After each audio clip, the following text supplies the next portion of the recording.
We're really privileged to have with us world-renowned relationship expert Hellen Chen.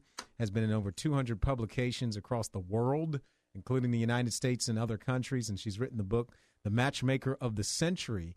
We want to talk to her about the financial impact of what the economy is doing to potential relationships and marriages. So, Hellen, thank you so much for your time this afternoon. How are you? Hey, hi, very wonderful. Let's talk about money in marriage. Yes, absolutely. So you have noticed that are young people kind of really gun-shy when it comes to marriage, and is money the biggest reason? Well, money actually is your confidence. So if you have a lot of love to offer and you have a ability to making money, actually money cannot be the issue, because when you're talking about the fall in love, that really nothing to do with money. All right, so is it just an excuse, you think, Hellen, that people are making, that they don't want to go ahead and enter into that relationship because of and using money as kind of a front? Right. Yeah, you're very right. It's an excuse. So we get it. It is an excuse because, you see, kids don't really know poor or rich. Kids just know if parents love them. And when you fall in love, you want to talk to each other, there's really no condition. And money, it just come after. You know, it's icing on the cake. If you have money, then you maybe eat the more fancy restaurant. But if you don't have money, maybe you eat at home. But what's that affecting the marriage? It's not really true. So don't be fool yourself. As long as you have a lot of love to offer, money is not an issue. Yeah, one of the things you cite in your book is the high divorce rate that we see amongst marriages, and a lot of times it happens with folks who have a lot of financial resources as well. Hellen Chen, relationship expert, was with us, a matchmaker as well. What advice would you give to young people who are kind of at that place where they're thinking about entering marriage and they're afraid? What would help them be successful in your mind? First things is you have to have a confidence you can making money and you want to take in the responsibility. So as a man to concern, you don't need to worry about money because you are poor now, so you don't marry someone. That's the first very important thing. You just go to ask somebody to marry you, not because you have money or you don't have money, because you fall in love, because you want to marry. And for the woman and for the other part, you're just thinking about you want to marry somebody, but you don't want to marry his money. It's like you don't want to marry for the security because he has money, because the real security don't come from money. It's come from the ability, come from you fall in love, come from your willingness. So it's very important you want to marry somebody because you want to marry, because you want to have a family, because you want to have a children with this loved one you actually want to marry to. So it's very important you're thinking of love, you're thinking for the future, you're thinking of working together. So you want somebody marry you not because you're money, not because you're rich. You want somebody love you, not love your money. So it's very important you have your own confidence and you find somebody only want to marry you, not because you're rich. And then you start a marriage, then you're looking for the future. That was the best way. Yeah, we're talking with Hellen Chen. She's a world-renowned expert, has appeared all over the world as talking about issues of marriage. Hellen, I'm curious, what do you think as far as when you've had so much success of getting people together who didn't really think that they would enter into a marriage, what do you think was a real key of some of the success you've had in getting people together? Making them to remind them when they was children, when they was kids, when they fall in love with somebody, when they really don't know the people's last name, when they don't really know where they're from. They just look at the person and then they feel they want to be with them. They feel they want to talk to them. They enjoy to fall in love. To remind them that feeling is how wonderful of fall in love. That was the most important things. Instead of thinking of what is your salary, where do you live, how much money you make per month, how much your salary per year. When you get into that, even go into how is your credit report scored.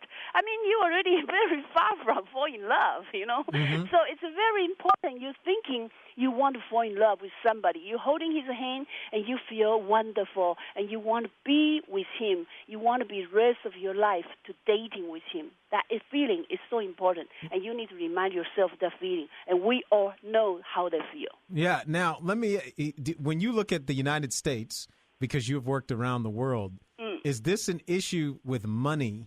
Does the United States have a bigger issue than other countries that you have been in? actually it's the same. But then United States maybe more high tech. They know how to check in people's credit report. They know how to, using the iPhone so fast, get into your privacy, checking how much your mortgage and everything. It's really funny, But it was good and bad. But the most important is we should go back to the basic.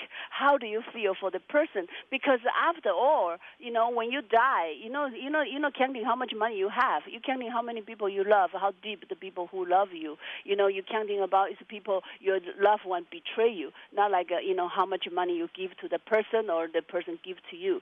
You come back to the end. We very honest to know, do you really fall in love, and did that person really love you or not? Or maybe he give you a lot of money, but you still know he don't love you. Mm-hmm. You see, and that bothers you.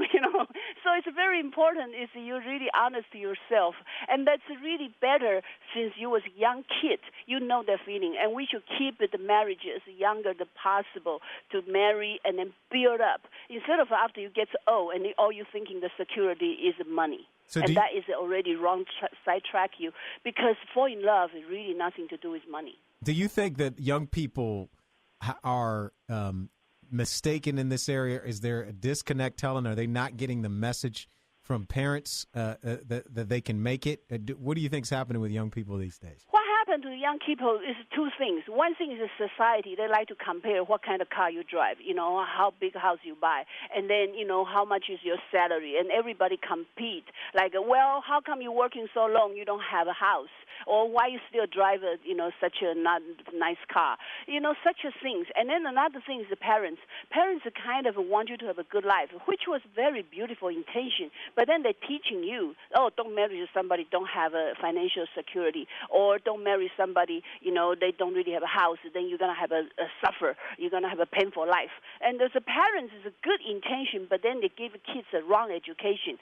The parents, instead of teaching like, did he love you? Do you like him? Parents started teaching you, checking if he have a house, what kind of car he drives, how much salary he have.